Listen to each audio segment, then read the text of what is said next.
Hi guys. I am filming a collection video. I'm very excited about this. I've been wanting to do this for a while.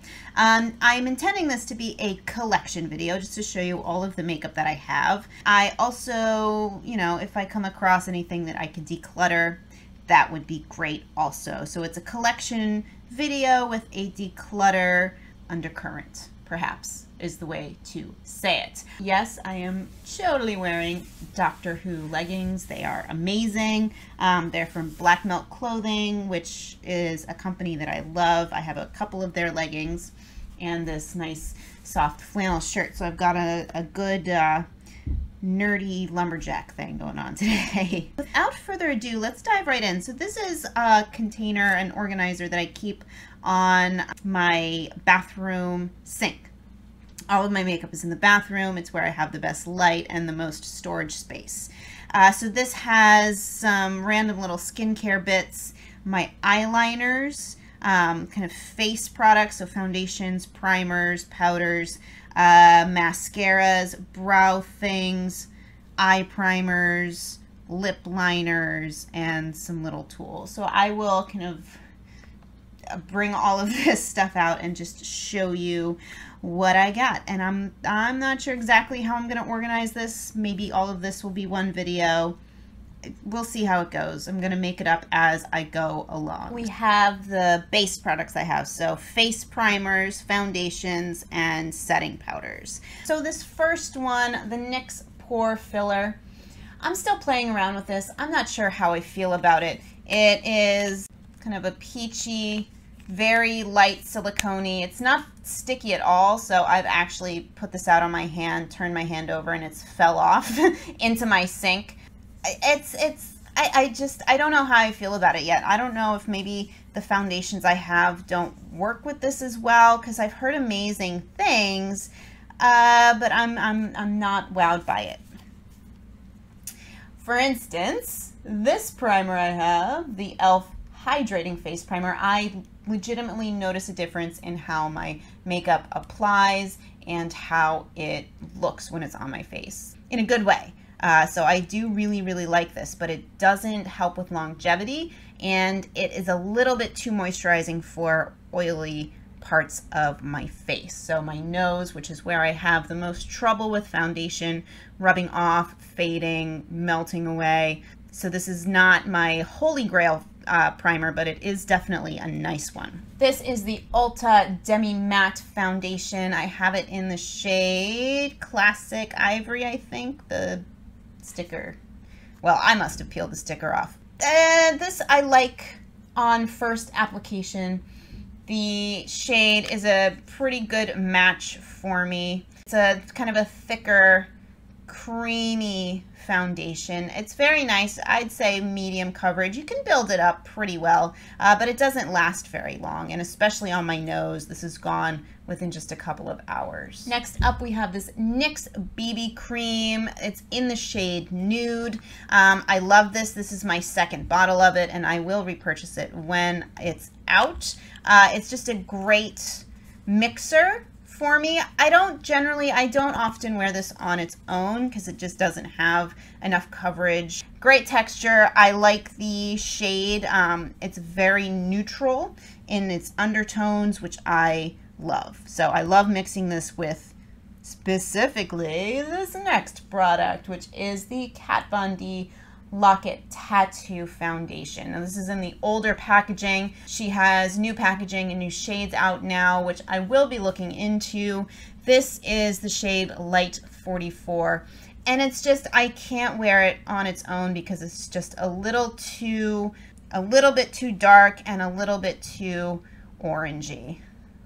I don't know if you can see how orange that looks, but it's got the best, absolute, hands down, the best texture and look on the skin. It doesn't look cakey or makeup-y. I love how that looks on my skin. So I would love if there was a color that matched me perfectly, but I don't know. That might be too much to ask.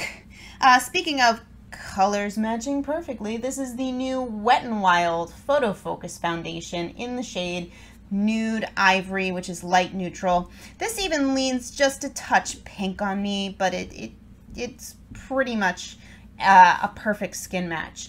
My problem with this is it looks like makeup on the skin. Even the Lock It foundation, which is a heavier coverage, it blends into the skin really well and it doesn't look too obvious. And this does look a little bit more obvious. So it's a great foundation, and it's an amazing foundation for the $6 price tag. Great coverage, really easy to work with, but it does have more of a makeup-y look. Finally, I just have a couple of setting powders. This is the Coverall powder from Wet n Wild. This is in the shade Fair Light.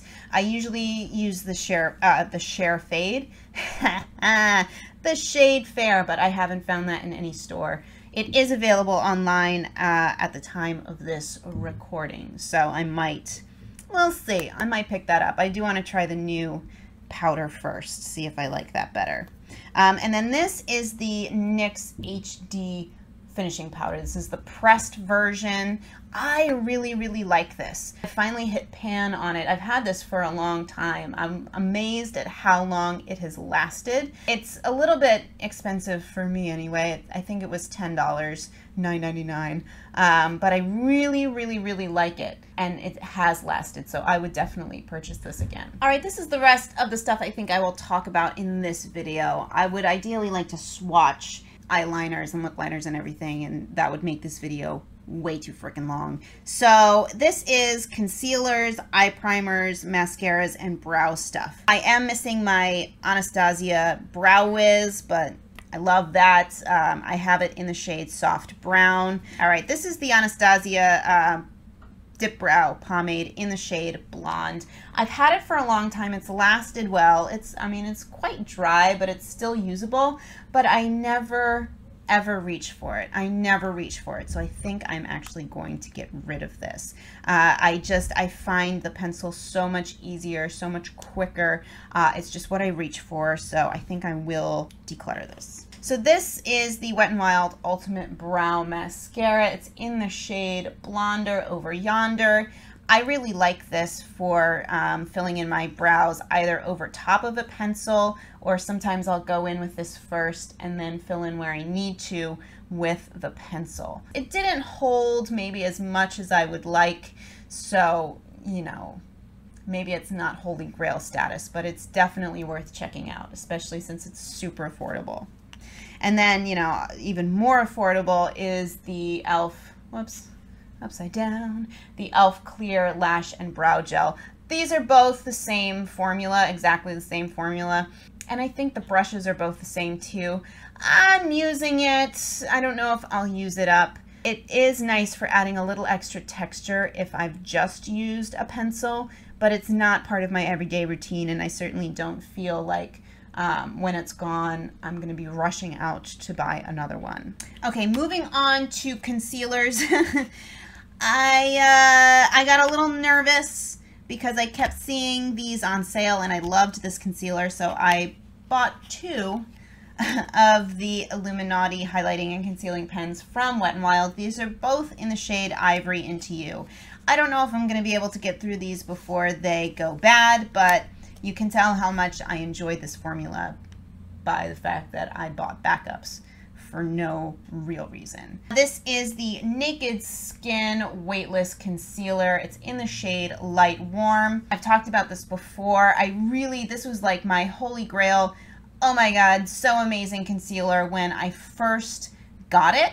And it's not bad. It doesn't smell bad, but the texture has changed, and I'm finding it difficult to want to use this when I have other concealers that I like better. This is the new concealer, the new Photo Focus concealer from Wet n Wild. This is in the shade Light Ivory. I really, really like this concealer. Like I said, I'm trying to get through that naked skin, but often I will just grab this instead. It's a little bit thicker than the naked skin, so you gotta be a little bit careful as far as creasing goes, but it blends in really beautifully, covers well, lasts well. I'm really enjoying that. Moving on to eye primers, this is the NYX Glitter Primer. I love this. I love this. That's all I need to say about that. It's great if you want to add a little extra oomph to maybe glittery or shimmery shadows you already have, or to pigments, or of course great for loose glitter. This is the Wet n Wild eyeshadow primer. Now I do have the last remnants of the Wet n Wild Fergie eyeshadow primer, which is apparently the same thing as this, and I found them to be incredibly similar slash the same. I am trying to use that other one up, or, you know, if I can find it again. It's been missing for a couple of days. I'm not sure what I did with it. And this is also one I'm trying to use up. This was one of the first higher end beauty products I got. It's the Too Faced Shadow Insurance in the shade Candlelight. So it has kind of a gold shimmer to it. Because when I got it, I didn't quite understand what an eye primer was supposed to do. I just saw everybody using them. And I thought that this would be a pretty eyeshadow by itself if I didn't feel like putting eyeshadow on top of it. I've never done that. It is a really pretty color, and it's lasted for years. It's literally lasted for years. I probably shouldn't even say how old that is, because I maybe shouldn't be using it anymore. But I am trying to use that up. This is a sample of the Too Faced Shadow Insurance I got when I purchased, I believe, the Chocolate Bonbons palette. I'm actually gonna let this go. I'm never going to get around to using this. I mean, these last so long, I'm never going to get around to using it. And it has done that thing that the Too Faced primers often do. See how it's just like liquid coming out? So it's very separate. It's separated. Doesn't smell bad, but I'm never going to use it. Okay, and last we'll talk about mascaras. So this is the Lash Renegade from Wet n Wild. I have a more in-depth review in a video I will link below. I don't hate this mascara, but it's not one that I am reaching for often. I'll probably keep it around for a little while longer, keep playing with it. It's got one of those ball tip plastic bristle brushes. It's definitely probably the best mascara that Wet n Wild has come out with in terms of adding anything other than color to your lashes, you know what I mean? But it's not as much oomph as I want. If you want, you know, just a little bit of oomph, a really great mascara to try. But for me and my needs, I much prefer this mascara. This is the I Heart Extreme Volume Mascara from Essence. The brush, it's not my favorite, but it's not terrible. It's pretty big, but the bristles are short, which makes it a little bit easier to work with, and it's just so volumizing. It's wonderful. The formula is a little bit wet, so it can be a little clumpy, which I don't mind myself, but if that's not a thing that you like, then this is probably a mascara to skip. You could try instead the Lash Princess. It's a little less volumizing. The packaging is amazing. This detail up here is rubberized, so it makes it really easy to open, and it's just cute, the little corset and all the hearts and girliness. I love it, and I really like this brush. It's, again, since I got the I Heart Extreme, I'm not really reaching for this as much, especially since I was testing out these other mascaras, but it's not a terrible mascara, but I personally prefer the I Heart Extreme Volume. And then finally, we have the Mega Slim Skinny Mascara from Wet n Wild. I've talked about this again in another video. The formula has gotten really kind of clumpy and feathery on me, almost like there are fibers in it, even though there aren't. And while the brush is skinny, it's still long. I don't find it to be that revolutionary or that much easier to use. What I do like about it is it's very separating. It's really good at separating the lashes, making them look very light and feathery. I think I called it ethereal in my review, and that is a nice look, but all right, so that is it for this section. I'm just gonna keep filming until I don't feel like filming anymore, I think, and I'll come back with the rest of my makeup collection. So I hope that you enjoyed this, and please leave me feedback. Thank you very much for watching, and I will see you in the next one.